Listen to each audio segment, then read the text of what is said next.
Hello, সবাইকে ধন্যবাদ। আজকে আমরা দেখব যে গুগল স্কলারে একটা নির্দিষ্ট ডেটের মধ্যে আমরা কিভাবে রিসার্চ পেপারগুলো বের করতে পারি সেটা। তো আমরা এখানে প্রথমে গুগল স্কলার লিখে সার্চ দিব। গুগল স্কলার লিখে সার্চ দেওয়ার পরে আমরা গুগল স্কলারে প্রবেশ করে আমরা যে কোনো টপিক লিখব, যেমন আমরা লিখতে পারি মাইক্রো ফাইন্যান্স। দেন আমরা লিখব যে বাংলাদেশ।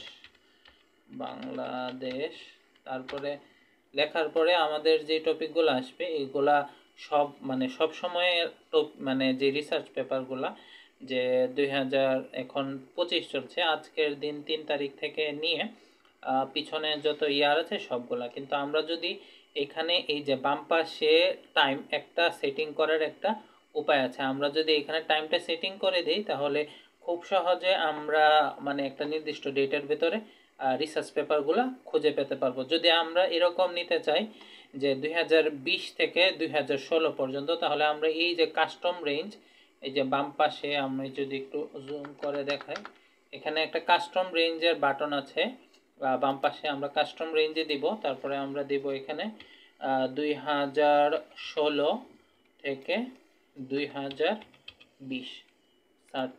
আমরা যখন সার্চ বাটনে ক্লিক করব, তারপরে আমরা যে রিসার্চ পেপারগুলো, এই যে প্রথমে এখানে আসছে 2017, এই যে এখানে যে N overview of micro finance sector in Bangladesh research kit, তারপরে এই জিনিসগুলা সবগুলাই আসবে যে 2016 থেকে 2020। আমরা যদি 2016 থেকে 20 না নিই, আমরা যদি শুধু 2020 থেকে 2020 নিই, তাহলে আমরা এখানে সার্চ দিলে এই যে শুধুমাত্র 2020-এর যে পেপারগুলো আছে সেগুলো এখানে আসবে। তো এখানে দেখা যাচ্ছে যে 2020, এই যে এখানে 2020, এই যে 2020, এই যে 2020, এই 2000 সবগুলা 2020-এর পেপারগুলো আমরা এখানে পাবো।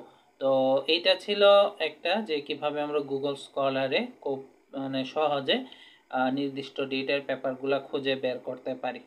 সবাইকে ধন্যবাদ।